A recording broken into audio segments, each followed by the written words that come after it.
the tale of the tape, and as you can see, Jakubowski at 28 years of age, 5 years older than Hector Camacho Jr. Again, you just look at records and you look at age and you look at experience in the ring, and you got to say this is junior time. But we've already seen a major upset.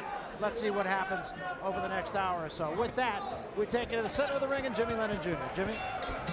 Ladies and gentlemen, we welcome you to the beautiful Belterra Casino Resort in Belterra, Indiana. It's time for the featured bout of the evening, brought to you by America Presents in association with Let's Get It On Promotions. Tonight's action is sanctioned by the Indiana State Boxing Commission. The chairman is William Kelsey, commissioner in attendance Jacob Hall. Our judges scoring tonight's action from ringside, Gary Merritt, Blake Allen, and Larry Bennett. And our referee in charge of this bout, he'll be giving instructions after the introductions, Bill Page. All right, fans, here we go. 10 rounds of boxing scheduled in the super welterweight division. And now, ladies and gentlemen in attendance and boxing fans joining us around the world, live from the Belterra Casino Resort, it's time for Sunday Night Fights, main event of the evening.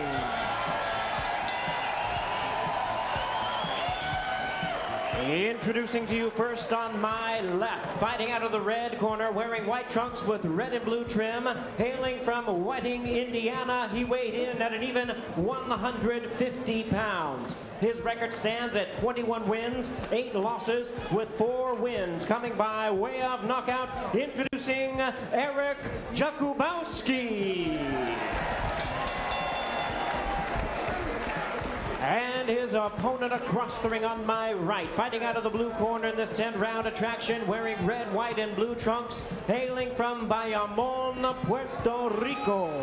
His weight, 152 pounds. His record, 33-0 with 18 knockouts. He is the WBA's #1 super lightweight contender in the world. Introducing Hector Macho Camacho Jr.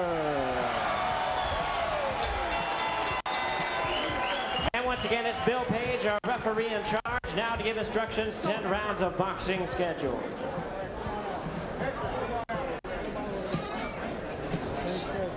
You received your instructions in the dressing room. Remember when I say break, both of you quit punching, take a step back. Any questions? Touch gloves and good luck, guys. It's supposed to be 1 man with each fighter in the center of the ring. There were 6 with Camacho and 2 with Jakubowski. And they still left about 5 more in the corner. There is Hector's wife and his daughter. She didn't play the camera as well as Hector does this year.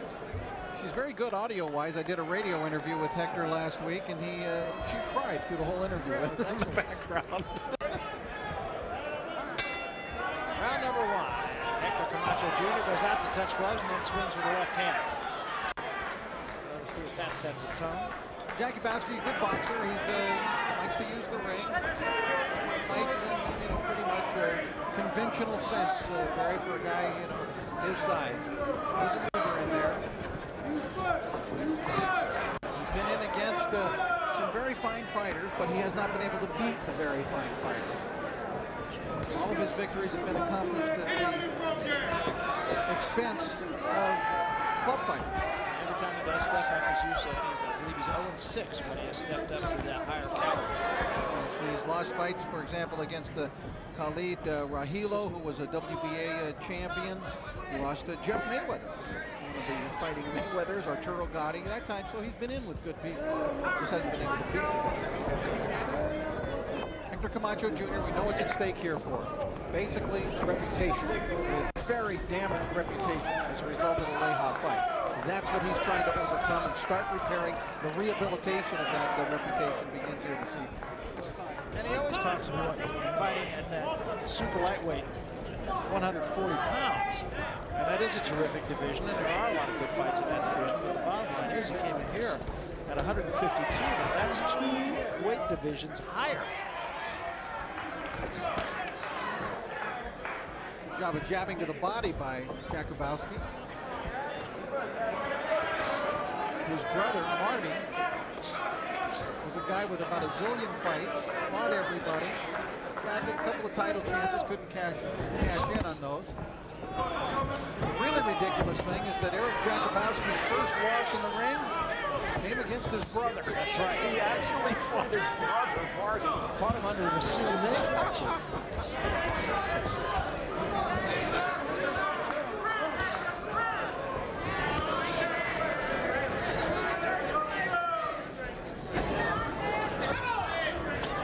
Feeling out round for the most part here.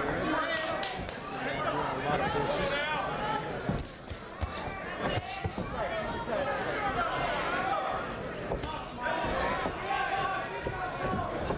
Camacho for a time started to show some real pop. Scored some dramatic knockouts.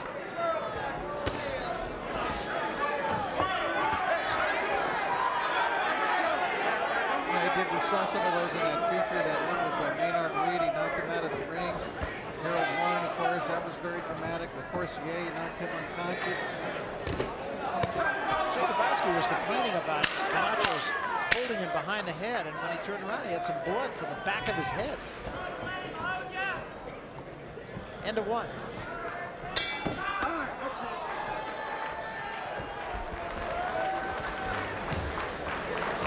Take a look at the scouting report of Eric Jakubowski. Well, he's a guy, Barry, that you saw. He gets around the ring pretty good. I mean, he's mobile. He's got good wheels under him. He's a finesse fighter, but he's just been an inactive fighter. He hasn't fought in over a year. He's 1-2 in his last 3 fights. One of which was against Arturo Gatti. What about Junior? Well, across the way there, you see Junior weighing in at the heaviest of his career tonight, 152. Very sharp puncher, very flashy in the ring. He can punch hard at times. Defensively, he's been pretty sound. And as we mentioned so much, just trying to repair an image that has been damaged so badly by the Jesse James Leha fight. Boy, you know, you see that screaming headline in KO Magazine calling him a coward. What could be a worse thing to be called as a fighter? Yeah, absolutely. It is a macho sport, and he belied his nickname that night, perhaps.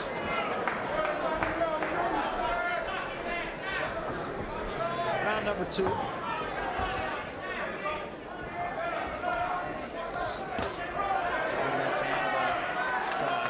Camacho not moving a lot in there. It may be a response to his heavy weight that he's enters the ring at tonight, at 152. He's fought as high as 150 before, 149, 150 a couple of occasions. But really, I mean, you shouldn't be fighting at this high weight. About a year ago, they were talking about him actually dropping down and challenging for a white belt. That's what I was just going to say. You always talked about that.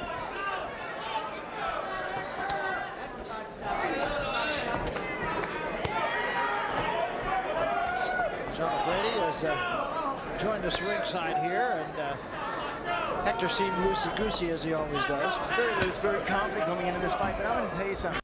Eric Jakubowski is very difficult to look good against because of all this movement. What Hector wants to do, and you guys talked about it, you talked about it earlier, what he wants to do is land that one big shot for a KO. He tried it right there, but on a fighter like Jakubowski, that's very difficult to do. Look at the way Jakubowski moves, too. He's moving to his left, an unusual move for a right-hander, but he circles away from the power of Hector. He's been shaken a little here, Barry, in this round by a couple of hard punches from Camacho. Good one right there.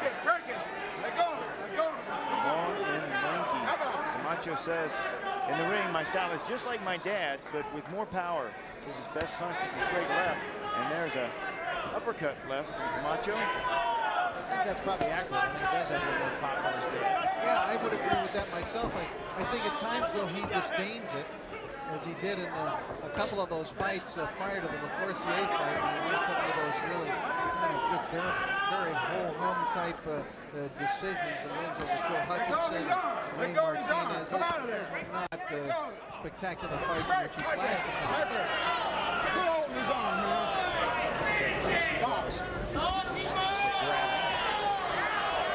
Jakubowski says in the ring he is a good boxer, doesn't try to get in there and slug. There's a good right hook.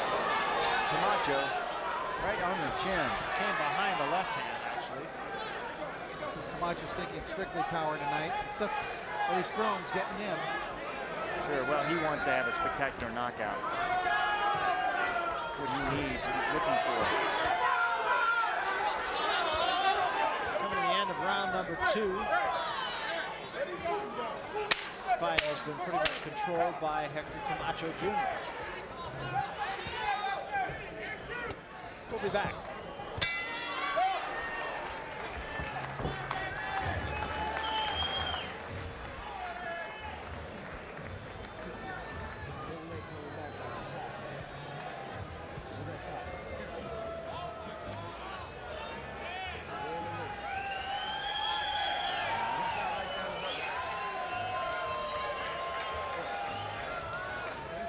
What do you think? What's up, baby? It's good to see you, man. How you been?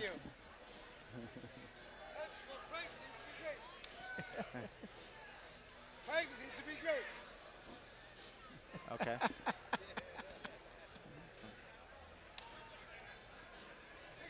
Hey, we. Oh, really?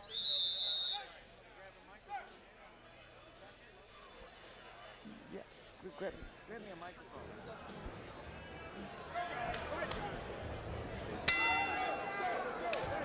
Welcome back to Belterra Casino and Resort. We're in Florence, Indiana, about 45 minutes from Cincinnati, Ohio. Barry Tompkins, Rich Murata, Sean O'Grady telling you about it. This is our main event, Hector Camacho Jr. and Eric Jakubowski. Round number 3, and Camacho has controlled the first 2. Camacho just kind of looking to load up here in this fight. There's the flashy combination that sparked, not only sparked his career, but his dad's before it. He was kind of pot-shotting Jakubowski in the first couple of rounds. Started this round a little bit more on the gas.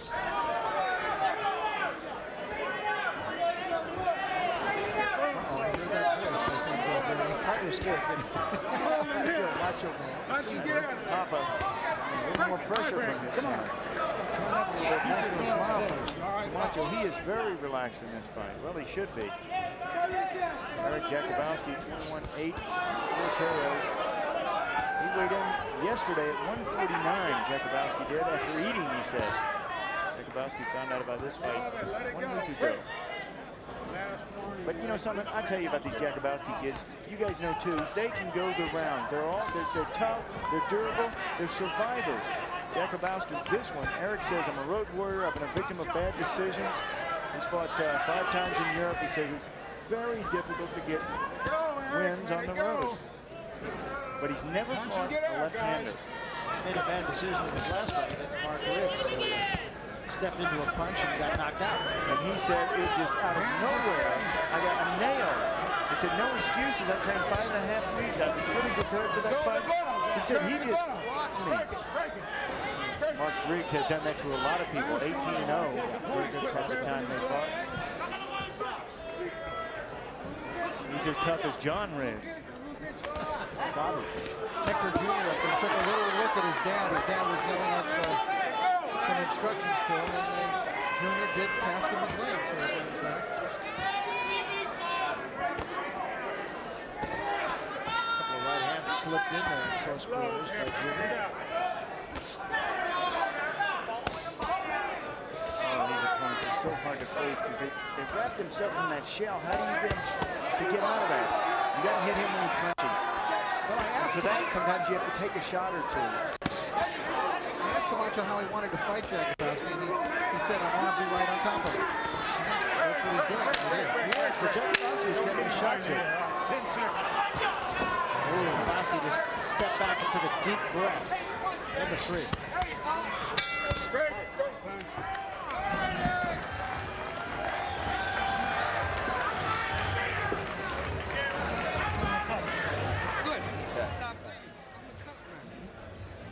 It's only about 2.5 inches. I mean, an inch. You're doing good, bro. You're doing good. You know, that's the only thing is that when he's got you up against the rope, you got to use your core to put, you know, put your weight on him too, bro.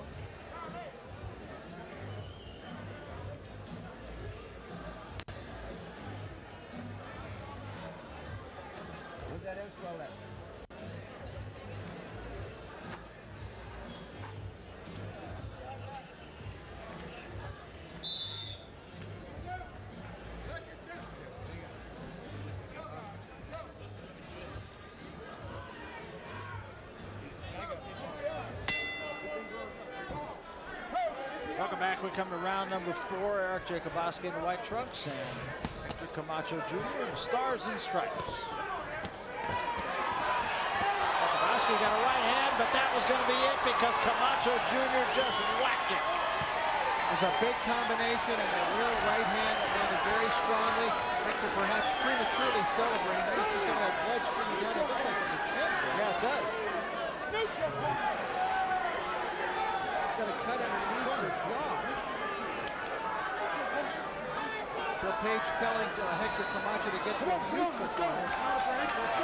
Take a look, there's the gash underneath the chin. Very unusual place for a cut. It came on the heels of Jakubowski actually cranking a pretty good shot on Camacho. Hector unloaded that flurry. That's going to be it. He just caved into the ropes, and now Junior just trying to finish it off here. And that's it. Bill Page, the referee, waited. I think he gave Jakubowski every chance there, Barry, to try to maybe answer back, but Bill Page decided he wasn't going to answer back. And I basically think that knockdown shot when he hit it over in the corner, that took all the fight out of Jakubowski. Yeah, I think that's absolutely right. He went right back into the corner, sunk into the corner after another right hand. Well, Camacho did what he set out to do here tonight. Well, it's a step, Barry. It's a step in the right direction. And it's very popular with the fans here. He did not get the boos here tonight, but he gets another venue. And especially when you consider that Jakubowski is an Indiana fighter, that the house was really very much in the corner of Camacho. You saw that right hand. It was a crashing right that not only knocked him down, the mouthpiece flew out. There really were two great right hands. There's that one. See the mouthpiece come off, and then they'll follow up left. And I don't think he ever recovered, even though he got extra seconds when they brought him back to the corner and they reinserted the mouthpiece after washing it. He just wasn't the same anymore. No, I think that was it for him, and so it will go down as a 4th round technical knockout for Hector Camacho Jr., and it was junior time.